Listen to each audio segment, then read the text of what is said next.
जय जगन्नाथ।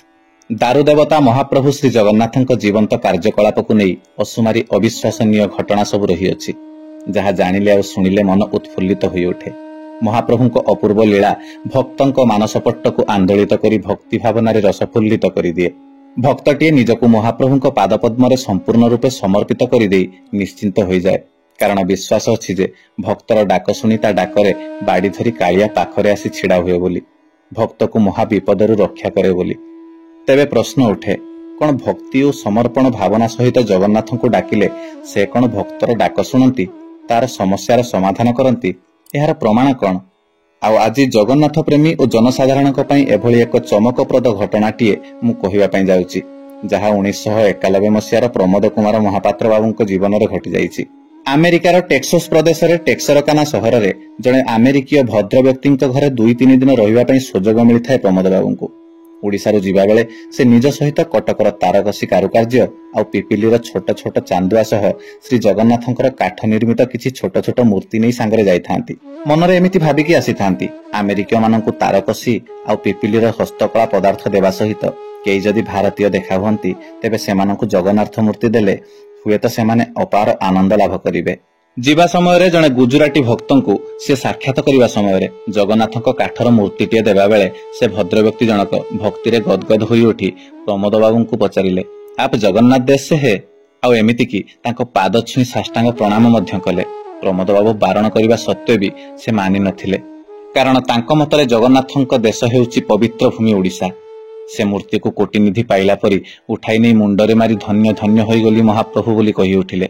ସେ ପୁରୀ ଆସିଛନ୍ତି ବୋଲି ମଧ୍ୟ କହିଲେ ଜଗନ୍ନାଥଙ୍କ ଦର୍ଶନ ପାଇଁ, ଆଉ ମହାପ୍ରଭୁଙ୍କର ଅପାର ମହିମା ସମ୍ପର୍କରେ ତାଙ୍କ ଆଗରେ କିଛି ସମୟ ତଥ୍ୟ ବଖାଣି ଚାଲିଲେ। ମହାପ୍ରଭୁ ଜଗନ୍ନାଥଙ୍କ ପ୍ରତି ତାଙ୍କ ମନରେ ଥିବା ଶ୍ରଦ୍ଧା ଆଉ ଭକ୍ତି ଦେଖି ପ୍ରମୋଦ ବାବୁ ବିମୋହିତ ହୋଇଯାଇଥିଲେ, ଆଉ 2 ହାତ କାଳିଆ ଠାକୁରଙ୍କ ଉଦ୍ଦେଶ୍ୟରେ ଟେକି ଦେଇ ପ୍ରଣିପାତ ମଧ୍ୟ କରିଥିଲେ। ହେଲେ ସେଦିନ ସନ୍ଧ୍ୟାରେ ପ୍ରମୋଦ ବାବୁ ଅତିଥି ଭାବେ ରହୁଥିବା ଆମେରିକୀୟ ଭଦ୍ରବ୍ୟକ୍ତି ମିଷ୍ଟର ନରମ୍ୟାନଙ୍କ ଘରକୁ ଫେରିବା ପରେ ଯାହା ଘଟିଲା, ତାହା ଥିଲା ପ୍ରମୋଦ ବାବୁଙ୍କ ପାଇଁ ଏକ ବଡ଼ ପରୀକ୍ଷା ଭଳି। ସନ୍ଧ୍ୟାରେ ସେ ମିଷ୍ଟର ନରମ୍ୟାନଙ୍କୁ ତାଙ୍କ ନିଜ ବ୍ୟାଗ ଖୋଲି ତାରକସି କାମ ଆଉ ପିପିଲିର ଚାନ୍ଦୁଆ ଦେଖାଇବା ବେଳେ ସେ ବ୍ୟାଗରେ ଥିବା ଅଲୌକିକ କାଠ ତିଆରି ଜଗନ୍ନାଥଙ୍କ ମୂର୍ତ୍ତିକୁ ହଠାତ୍ ମିଷ୍ଟର ନରମ୍ୟାନ ଉଠାଇ ନେଇ ପ୍ରମୋଦ ବାବୁଙ୍କୁ ପ୍ରଶ୍ନ କଲେ, ଆପଣଙ୍କ ଦେଶର କାରୁକାର୍ଯ୍ୟ ସମ୍ପୂର୍ଣ୍ଣ ଭାବେ ସୁନ୍ଦର, ଅତି ସୁନ୍ଦର। ଏମିତି ପଦାର୍ଥକୁ ମୁଁ ପ୍ରଶଂସା କରି ରହିପାରୁନି, ମାତ୍ର ଏ ରଙ୍ଗବୋଳା କାଠ ମୂର୍ତ୍ତିଟି କଣ? ପ୍ରମୋଦ ବାବୁ ତାଙ୍କୁ ବୁଝାଇଲେ, ଏ ହେଉଛନ୍ତି ଆମ ଦେଶର, ଆମ ଦେଶବାସୀଙ୍କର, 4 କୋଟି ଓଡ଼ିଆଙ୍କର ପରମ ଆରାଧ୍ୟ ଦେବତା ମହାପ୍ରଭୁ ଶ୍ରୀ ଜଗନ୍ନାଥ। ଆଉ ପ୍ରମୋଦ ବାବୁଙ୍କ ପାଖରୁ ମିଷ୍ଟର ନରମ୍ୟାନ ଭଗବାନଙ୍କ ନାଁ ଶୁଣିବା ମାତ୍ରକେ ସେ ପୁଣି ପ୍ରଶ୍ନ କଲେ, ଏହା ଏକ ଛୋଟ କାଠର ବସ୍ତୁଟିଏ, ପୁଣି ଏଥିରେ କଳା ଆଉ ନାଲି ରଙ୍ଗ ବୋଳା ହୋଇଛି। ମୁହଁ ପରି ଦିଶୁଥିବା ସ୍ଥାନରେ 2ଟି ଗୋଲ ଗୋଲ ଚକା ଆଖି ପରି ଚିହ୍ନ। ଏହାକୁ ଦେବତା କଣ ପାଇଁ କୁହାଯାଉଛି, ବା ଇଏ କେଉଁ ପ୍ରକାର ଦେବତା? ଜଗନ୍ନାଥଙ୍କୁ ଦେଖିନଥିବା, ଚିହ୍ନି ନଥିବା, ତାଙ୍କ ସମ୍ପର୍କରେ କିଛି ଜାଣିନଥିବା, ତାଙ୍କର ଅଲୌକିକ କାର୍ଯ୍ୟକଳାପର ଝଲକ ଦେଖିନଥିବା ଜଣେ ଆମେରିକୀୟଙ୍କୁ ପ୍ରମୋଦ ବାବୁ କିପରି ଭଳି ବୁଝାଇବେ, ତାହା ହିଁ ଥିଲା ସମସ୍ୟା। ତେବେ ସେ ଆଉ କିଛି ଉପାୟ ନ ପାଇ ସିଏ ତାଙ୍କ ସାଙ୍ଗରେ ଧରି ଯାଇଥିବା ଜଗନ୍ନାଥ ସଂସ୍କୃତି ସମ୍ପର୍କରେ ଏକ ଇଂରାଜୀ ପୁସ୍ତକ ମିଷ୍ଟର ନରମ୍ୟାନଙ୍କ ହାତକୁ ବଢ଼ାଇ ଦେଲେ ତାହା ପଢ଼ିବା ପାଇଁ, ଏବଂ ମିଷ୍ଟର ନରମ୍ୟାନ ବି ସେ ପୁସ୍ତକଟିକୁ ଆଗ୍ରହର ସହିତ ତାଙ୍କଠାରୁ ନେଇ ସେଥିରେ ଥିବା ଚିତ୍ରଗୁଡ଼ିକୁ ଦେଖି ବିସ୍ମୟଭୂତ ହୋଇ ଦେଖିବାକୁ ଲାଗିଲେ। ଆଉ ତାପରେ ସେ ପୁସ୍ତକଟିକୁ ଧରି ତାଙ୍କ ଶୋଇବା ଘରକୁ ଚାଲିଗଲେ। ତା ପରଦିନ ସକାଳେ ଦୁହେଁ ବସି ଚାହା ପିଇଲା ବେଳେ ମିଷ୍ଟର ନରମ୍ୟାନ ତାଙ୍କ ଆଡୁ ପ୍ରମୋଦ ବାବୁଙ୍କୁ ରାତିରେ ସେ ବହି ବିଷୟରୁ ପଢ଼ିଥିବା କଥାକୁ ସବୁ କହିବାକୁ ଲାଗିଲେ, ଏବଂ କଥା ଛଳରେ ପଚାରିଲେ କି, ପ୍ରମୋଦ ବାବୁ, ଆପଣ ଜଗନ୍ନାଥଙ୍କର ବିଷୟରେ ଏତେ ସବୁ କଥା ଜାଣିଛନ୍ତି, ମତେ କହିପାରିବେ କି ମହାପ୍ରଭୁ ଜଗନ୍ନାଥଙ୍କର କୌଣସି ଜୀବନ୍ତ କାର୍ଯ୍ୟକଳାପର ବିଷୟରେ ଆପଣ ଏମିତି କିଛି କଥା ଜାଣିଛନ୍ତି କି? ପ୍ରମୋଦ ବାବୁ ତାଙ୍କୁ କିଛି ଉତ୍ତର ଦେବା ପୂର୍ବରୁ ତାଙ୍କର ନିର୍ଦ୍ଧାରିତ କାର୍ଯ୍ୟକ୍ରମ ଆରମ୍ଭ ସମୟ ହୋଇଯାଇଥିବାରୁ ସେମାନେ ଦୁହେଁ ସେ କଥାକୁ ସେଇଠି ସ୍ଥଗିତ ରଖି ସେଠାରୁ ଉଠିବାକୁ ବାଧ୍ୟ ହେଲେ। ତାପରେ ଓଡ଼ିଶା ଫେରିବା ପରେ ପ୍ରମୋଦ ବାବୁ ଜଗନ୍ନାଥଙ୍କର ଅଲୌକିକ ଜୀବନ୍ତ ମହିମା ସମ୍ପର୍କରେ ଗବେଷଣା ଆରମ୍ଭ କରିଦେଲେ। ଯୋଗକୁ ତାଙ୍କର ଆତ୍ମୀୟ, ସେତେବେଳେ ଜଗନ୍ନାଥ ମନ୍ଦିରର ପରିଚାଳନାର ମୁଖ୍ୟ ପରିଚାଳକ ଏବଂ ଅନ୍ୟ ଜଣେ ନୀତି କାର୍ଯ୍ୟ ସମ୍ପାଦନା ଦାୟିତ୍ୱରେ ଥିବା ପରିଚାଳକ ଥିଲେ।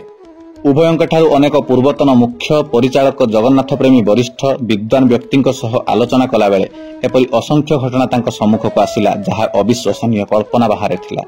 ପ୍ରଭୁ ଜଗନ୍ନାଥ ଯେ ଭକ୍ତଙ୍କର ମନ କଥା ଜାଣନ୍ତି, ଆଉ ଭାବର ସହିତ ତାଙ୍କୁ ଡାକିଲେ ସେ ଭକ୍ତ ପାଖରେ ଆସି ନିଜେ ଠିଆ ହୁଅନ୍ତି, ଏହା କେବଳ ତଥ୍ୟ ନୁହେଁ, 100% ସତ୍ୟ। ଆଉ ଏଇଭଳି ଏକ ଘଟଣା ହେଉଛି ଜଣେ ନୀତିବାଦୀ ଜଗନ୍ନାଥ ପ୍ରେମୀ ଅଧ୍ୟାପକଙ୍କ ଜୀବନରେ ଘଟିଥିବା ଏକ ନିଚ୍ଛୁକ ସତ୍ୟ ଘଟଣା। समाजरे प्रतिष्ठित छात्र छात्री अति प्रिय एही अध्यापक जनक कौनसी एक कारणवशत विभागीय अधिकारी कोपदृष्टि पड़िले और तांको प्रति होइथिबा असम्मानर विरोध करी दीर्घ दिन छुट्टी नहीं घरे रहिले। बहुदिन धरी दरमा न मिलुथिबारु परिवार चलाइबा तांको प्रति अति कष्टकर होई पड़िथिला। अनेक बंधु बांधवक ठारू से धार करज करी चलिबाकू बाध्य होइथिले मध्य निजर स्वाभिमानकू जलांजलि देबाकू ठीक मणि नथिले।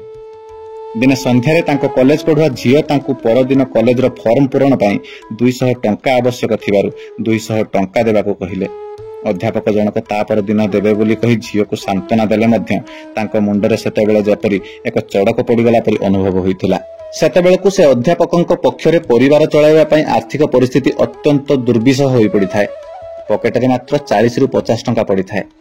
पड़िसा लोकंक ठारू जे धार करज करिथांती ताहा सुझी नथिला आ ता उपरे पुणी मागिबा असंभवपर थिला अध्यापकंक पक्षरे। एपटे आसंता काली 200 टंका केपरि सकाळे संग्रह करी झियो को देबे सेही चिंतारे व्यस्त विब्रत होई घर सारा बुली हेउथांती से अध्यापक जनक।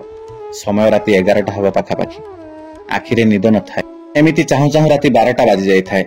आ निज ड्रॉइंग रूम रे बसी टंका कथा भाबुथिबा बेले हठात आखि आगरे टंगा जाइथिबा जगन्नाथंक कैलेंडर उपरे तांको नजर पड़िला। हठात मनटा कोन पई शांत होई गला किछि क्षण पई तांकर। उठी पड़ी निरीक्षे से कैलेंडर को चाहिए से अध्यापक जनक। मने हेउथाय एपरि जेमिति महाप्रभु तांको आड़कू चाहि हसुथांती जेपरि। मन को मन कहि उठिले, अरे मु तो प्रत्येक दिन सकाळे उठी कालिया को पूजा करी घर बाहरे, हेले ताकू आज जाय किछि मागी नाही। से मोर एभली दुर्गति समय रे मते 200 टंका देबो नाही कोन पई? समस्त को दउची मते कोन पई न दबो जे? एमिति भाबी से कैलेंडर को चाहि कहिबाकू लागिले, देख दिन बंधु मु आज जाय तते किछि भी मागिनी, हेले आज हाथ जोड़ी भिक मागुछि रे। काली सकाळ 6टा सुधा मते आनी मो घरे 200 टंका देबू। जदि न देबू ताहेले मु जानिबी तू मिछ ठाकुर बोली, खाली काठ गंडीटा। बहु वर्षरू तते ठाकुर बोली भाबी ठाकुर घरे रखी पूजा करी आसुची। जदि मते तू 200 टंका काली सकाळे न देबू ताहेले मु से मूर्ति को नै महानदी रे विसर्जन करि देबी सत कहूची। हे प्रभु मो झियो आगरे मो मान रख हे मान गोविंद। एतक कथा अभिमान रे एक निश्वास रे कहि देई बसिगले से सोफा उपरे। आखिरु बही चली थाए अभिमान आउ चिंतार ठोपा ठोपा लुह। जगतरनाथ जगन्नाथंकु भक्तटिए देइछि चैलेंज। मनरे अनेक प्रश्न। अभिमान रे सिना कहिदेली, हेले सतरे कोन से आसीबो? मते 200 टंका देबो पुणी सकाळ 6टारे। सेमिति सेई सोफा उपरे कटिगला अंधार रातिटा। पाहांतारे बुझी होई जाइथिबा आखिटी हठात सकाळ पक्षींक काकळी रे खोलीगला। आउ कांथ घंटा को चाहि तत्पर होई उठी पड़िले। घंटारे बाजी थाए 5:45। झियो गाधुआ पाधुआ सारी प्रस्तुत हेउथाए कॉलेज जीव बोली फॉर्म फिलअप पई। देहरे तांकर एक स्वतंत्र सिंहरण खेली जाउथाए। सते कोन कालिया आसीबो 200 टंका धरी पुणी सकाळ 6टारे। घंटार कंटा सह तांकर हृदयर स्पंदनटा भी बढ़ी चली थाए। से घंटार कंटा सह मनटा भी तांकर विचलित होई घुरी बुलु थाए बाचाळ प्राय होई। आ खाली कांथ घंटा को चाहू थांती से अध्यापक जनक। शेषरे घंटारे बाजिला 6टा आ ता सहित घरर कॉलिंग बेलटा भी बाजी उठिला। तांको पत्नी घर भितर सेपटु धाई आसिले द्वार खोलिबा पई। तांको पत्नी को द्वार खोलिबा पई बारण करुथिले अध्यापक जनक। काले कालिया आसीगला कि एमिति भाबी से निज पत्नी को आड़े देई चंचल मन नै द्वार आड़ को चली गले द्वार खोलिबा पई। आ द्वार खोली देई जहा देखिले से आहुरी भांगी पड़िले। द्वार खोली देखिबा बेलकू किछि युवक ठिया होइथिले द्वार मुहरे। कालिया नाही। 200 टंका कथा तो छाड़। आसीथिबा युवक माने तांको नमस्कार करी कहिले, सार आमे आपनक छात्र, आमको चिन्हि पारुछंती? एबे एक राजनैतिक कार्यक्रम रे जोग देबाकू जाउछु। आगकू निर्वाचन। आम दल जेपरि निर्वाचन रे जितिबो सेथिपई मुख्यंक निर्देश रे आमे समाजर प्रतिष्ठित व्यक्ति माननकू साक्षात करी सेमानकर परामर्श और दिग्दर्शन नेउछु। आपण तो जने प्रगल्भ वक्ता। आपण विभिन्न सभा समिति रे वक्तव्य प्रदान करिबा बेले आम दल संपर्क रे परोक्ष भाव रे किछि सुमतामत देबाकू अनुरोध करी आपणक ठारू आशीर्वाद नै जाउछु। आ सेही भितरे सेमानक मध्यरु एक कला रंगर छोट पिलाटीए घर भितर को आसी घर सोफा उपरे थोई देला आ कहिला, सार किछि भाबिबे नाही, एथिरे जहा अछि ग्रहण करिवे आम मानक तरफरु। सेमानकू उत्तर देवा पूर्वरु समस्त आखि सामनारु अपसरी जाइथिले। निराश मनरे अध्यापक फेरी आसिले से सोफा उपरकू। आसी बसी पड़िले सोफा उपरे। सोफा उपरे पड़िथिबा लफापाटा को खोली देई जहा देखिले सेथिरे से बाक्रुद्ध होई जाइथिले। लफापा खोली देला बेलकू लफापा भितरे थिला 2 खंड 100 टंकिया नोट। झियो बाहरी आसीथिला फॉर्म पूरण पई जीव बोली। झियो आसी देखिबा बेलकू बापा टंका 200 धरी चुपचाप छिड़ा होइचंती। बोधे ताकू देबे बोली से 200 टंका हाथ रे धरिचंती। से आ किछि न पचारि से 200 टंका ताको हाथ रे नै चाली गला कॉलेज। अध्यापक जनक मुख परि सेमिति दंडायमान होई थांती। से कैलेंडर आकरे आखिरे गड़ी चली थाए ठोपा ठोपा लोह। आखि आगरे कोठरीर टंगा जाइथिबा कालियार फटोकु चाहि दुई हाथ जोड़ी कहूथिले, धन्य कालिया, धन्य तोर लीला। एहाकु बुझिबा कष्टकर रे। केतेबेले जे तू कोउ रूपरे आसी काहाकु साहाय्य करू, समस्तंक चैलेंज एक्सेप्ट करू, जी भावरे आ भक्ति रे तते डाके ता पाखरे आसी बाड़ी धरी छिड़ा हो, एथिरे कोनोसी संदेह नाही। एमिति कहूथांती आ तांको आखिरु गड़ी चली थाए आनंदर अश्रु। एहा ही हेउची कालिया ठाकुरंकर करिश्मा। भावरे आ भक्ति रे जीए भी डाके ता पाखकु दौड़ी आसीबा ठाकुर। कान न थाई शुणी पारुथिबा ठाकुर, पाद न थाई चाली पारुथिबा ठाकुर, हाथ न थाई कोळेई नवा पई डाकुथिबा ठाकुर महाप्रभु श्री जगन्नाथ। तांको विषय जेते भी कहिले, जेते भी गाइले, जेते बखाणिले आहुरी कम पड़ीजिव। धन्य तांकर लीला, धन्य तांकर खेला। ए कली जुगरे दारू रूपी नारायण महाप्रभु श्री जगन्नाथ।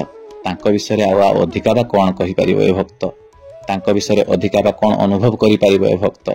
जे डाकिछि सिए ही पाइछि। जय जगन्नाथ। आज पई एतिकी रहिली, पुणी थरे देखा हेबो आउ एक सुंदर भक्तर नुआ अनुभूति कथा सह। से जाय मते विदाय दियंतु। आपण मानकर आशीर्वाद सदा सर्वदा मो ऊपर एमिति थाउ। महाप्रभुंकर जय हो, तांको नाम गाई गाई ए जीव जाऊ। जय जगन्नाथ, जय जगन्नाथ, जय जगन्नाथ।